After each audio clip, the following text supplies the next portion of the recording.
Welcome magical and non-magical folks alike. Please join me in learning about the character archetype of the witch. Quick disclaimer because I will be bringing up the topic of abuse, as it is important for the context of this subject. The old hag archetype is the first on the scene in George Méliès's The House of the Devil from 1896. The next witch archetype is the beautiful young seductress in Rose of Salem from 1910. However, she didn't seduce the Puritan man, but it's historically relevant that young women would reject such men, and then they would turn it against the woman, saying she seduced him through witchcraft.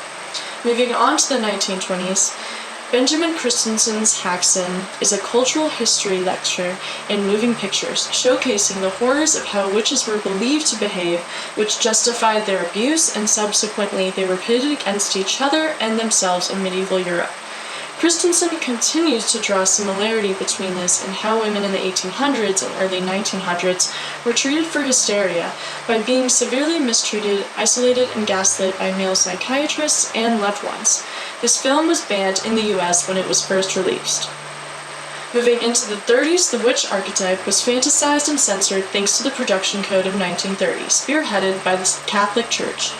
It's clear that Hollywood wouldn't go near the reality of witchcraft, and thanks to the Great Depression, they also needed a clear villain for everyone to root against, like the evil queen / old hag witch in Snow White, and the green-skinned wicked witch of the West in The Wizard of Oz.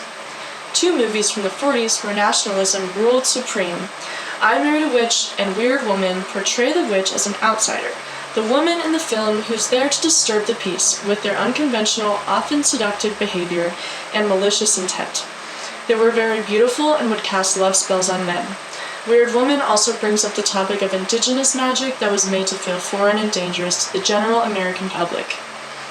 Going into the 50s, the witch was a beautiful, jealous seductress like Kim Novak's character in Bell, Book and Candle from 1958. There is a focus on this woman being right under their noses and speaks to audience of the Cold War era and paranoid communism threats. In the 1968, Michael Reeves' Witchfinder General, aka the Conqueror Worm, portrays a dramatized version of the period when Matthew Hopkins made a living going around English villages in the 17th century bringing death and destruction for the witches he accused. This film depicts the horrors that humans can justify through domination and exploitation to their advantage, almost perfectly on par with many Americans' complaints when it came to U.S. invasion of Vietnam. The 70s were a powerful period for women, femininity, and witches in media, which reflected an outcry of embrace for pagan, magical roots that predated Christianity. It was in these practices that women usually had seats of power because of their intuitiveness and connection with the divine mother goddess archetype, present in many indigenous spiritual practices. The Wicker Man from 1973 brings up fears around European paganism, while Belladonna of Sadness, a Japanese adult anime from the same year, is a good example of how witchcraft and the fear of feminine power was not a singular incident in one culture. As feminism develops into the 80s, 90s, and into the 21st century, so does the Hollywood witch. We see witches depicted repeatedly as the main character, therefore prompted to see ourselves in her, whereas before she was depicted as the other, or the victim. My favorites of the era being The Witches of Eastwick and The Craft, which drew inspiration from Witches of Eastwick.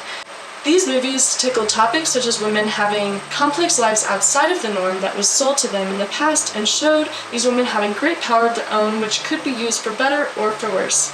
The last movie is The Witch, or The Vitch, by Robert Eggers. This is my favorite psychological horror, depicting what it felt like to believe in the threat of witchcraft. It's packed with satanic symbolism, dysfunctional family dynamics, and a powerful final scene that feels like liberated feminine expression through my favorite witch trope, the naked dancing women. Of course, the old hag and seductress have a role too, as those were real stories told to many people in the 1600s and 1700s.